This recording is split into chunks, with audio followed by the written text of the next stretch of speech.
When is the right time to become a mother? Your research suggests women who go to university are waiting until they're 5. Which is almost a decade later, the non-graduates who are having children at much the same age their mothers and grandmothers did. 30 years ago, only 10% of women went to university, whereas in 2010, more than half of young women in England went on to higher education. Until that massive expansion in university education, the age at which women had their first child was similar at all levels of society.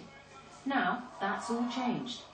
For women who don't go to university, their average age when they start a family is 25, just like their mothers and grandmothers before them. But graduates are delaying motherhood, waiting until they're about 35 when they've established their careers. Although people are living longer, there are still risks to having a child later in life. Older mothers are at a higher risk of birth abnormalities and tend to be more dependent on IVF. And there's a knock-on effect for grandparents. If the trend continues, they may not see their first grandchild until they're 70. That means older mothers are more likely to face the double whammy of caring for young children and elderly parents, and still keeping that graduate career on track. So Professor Danny Dorling from the University of Sheffield carried out that research and joins us, along with Sophie Humphreys, who had her daughter when she was 20 years old, and alongside of Julia Nelson, mum of 2, started a family when she was 36. Does that make you a graduate, Julia?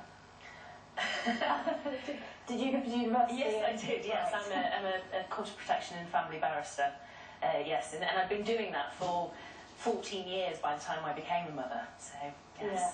Whereas, Sophie, what about you? How old were you? You were 20? Yes, I was 20 when I had my daughter Florence. I was going to go to college and then go to university, but I had severe confidence issues.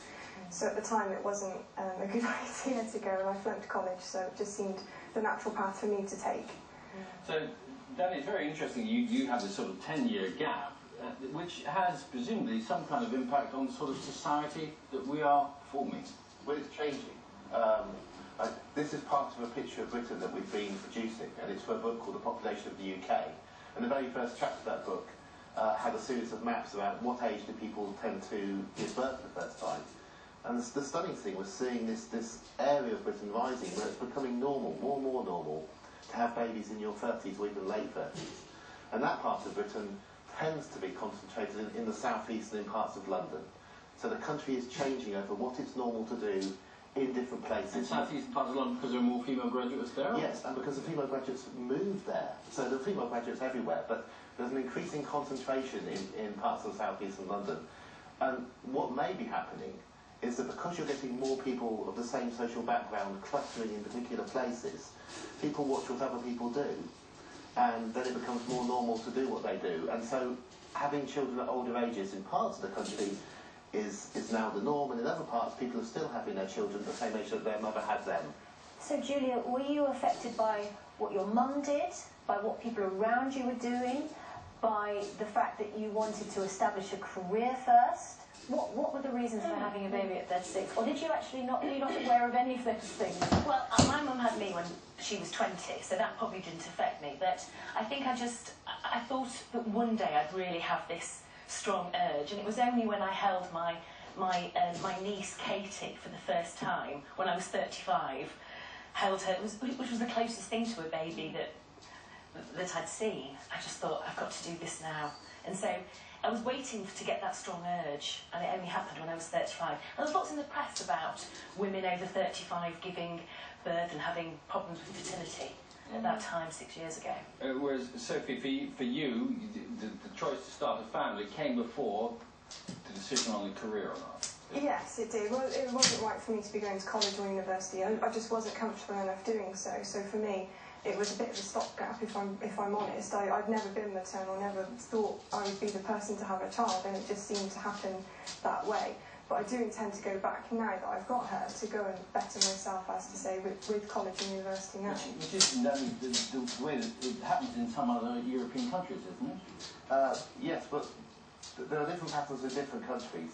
Our country is interesting in that we had this sudden increase of young women going to university, so that now in England, majority of young women in England now go to university. but the large group who don't are much more likely to have their children earlier. And this is all about averages.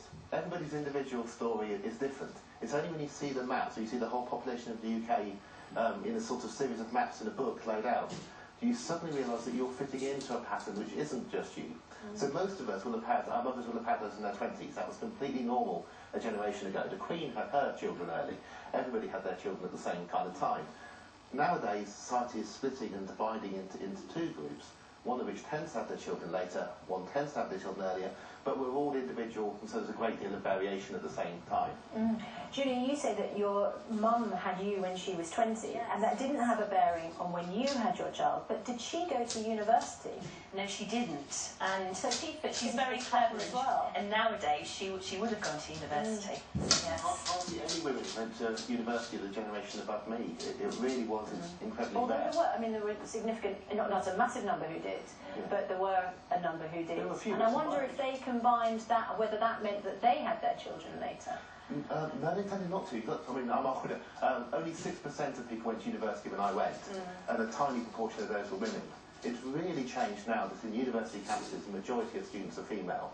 It's an incredible change as a in society. Writing with their experiences this morning, Marge said she had a youngest at 34 and feels she has far more patience with her than she did with the older two that she had in her early 20s. And the older you get, the harder it is in terms of exhaustion levels, isn't it, to have children? I would imagine, Sophie, that you're not nearly as worn out by your kids.